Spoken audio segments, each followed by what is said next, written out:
Et les gars, les astuces pour tous les jours vous ont manqué? C'est parti! Si vous avez besoin d'une scie à main, mais que vous n'avez pas de manche pour l'utiliser, nous avons une solution. Vous avez besoin d'une lime fine qui devrait élargir le trou de la lame. Maintenant, prenez un cutter et retirez la lame. Il ne nous reste plus qu'à mettre notre scie à l'intérieur de ce manche. Maintenant, nous avons une alternative super de scie à main pour un certain temps. Elle fonctionne parfaitement sur les petites choses et nous pouvons couper ce type de vis. Vous vous souvenez que nous avons montré une astuce pour mettre une photo sur un t-shirt avec l'aide de l'eau de Javel? Nous avons trouvé une autre façon très intéressante de le faire. Vous aurez besoin d'un vieux marqueur épais. Dans notre cas, c'est un marqueur permanent. À l'aide d'une pince, nous retirons le bouchon et sortons le tube avec les restes de teinture. Nous devons le laver soigneusement sous le robinet pour le nettoyer de la peinture. Nous devons faire la même chose avec la tige du marqueur. Après cela, nous replaçons le tube et la tige. Prends de l'eau de Javel, remplis une seringue avec et colle-la dans le marqueur. Fais attention à ne pas abîmer ton tissu.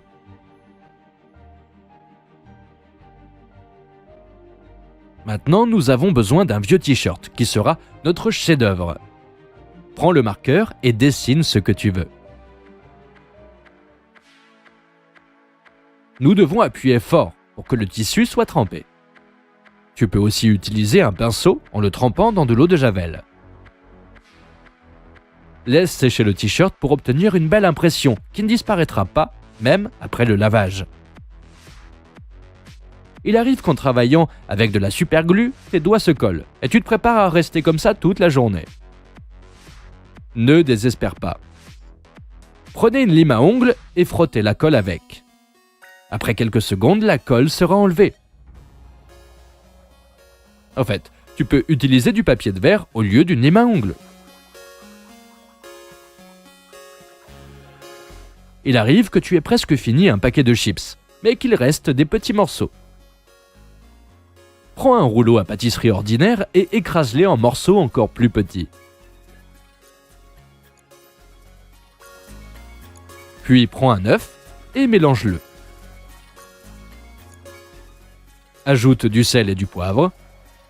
Maintenant, nous avons besoin de pilons de poulet que nous trempons dans l'œuf et sur lesquels nous mettons des chips.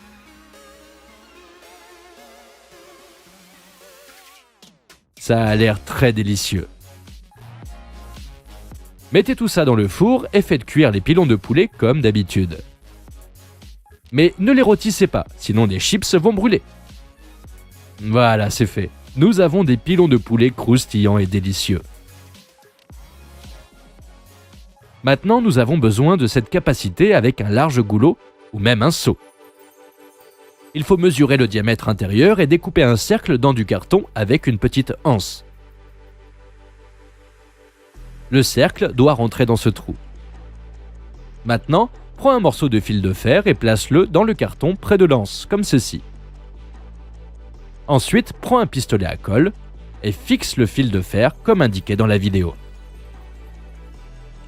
Sous le poids du carton, il tombe dans le pot. Alors pour le fixer, j'ai attaché une sorte de contrepoids de l'autre côté. C'est mieux. Maintenant, prends un morceau de ruban adhésif et mets quelques graines sur son côté collant. Ensuite, colle-le au carton. C'est fait. Nous avons obtenu un piège à souris cool et maintenant nous allons te montrer comment il fonctionne. Nous devons placer un moyen pour que la souris atteigne le carton et on attend que la souris y aille pour recevoir sa friandise. Immédiatement, elle tombe sur un tapis moelleux et s'y repose en attendant que d'autres compagnons la rejoignent. Pendant ce temps, le carton se met en position initiale et est prêt à prendre un nouveau client. Donc, si votre grand-mère est fatiguée des souris, elle sera reconnaissante pour un cadeau aussi utile.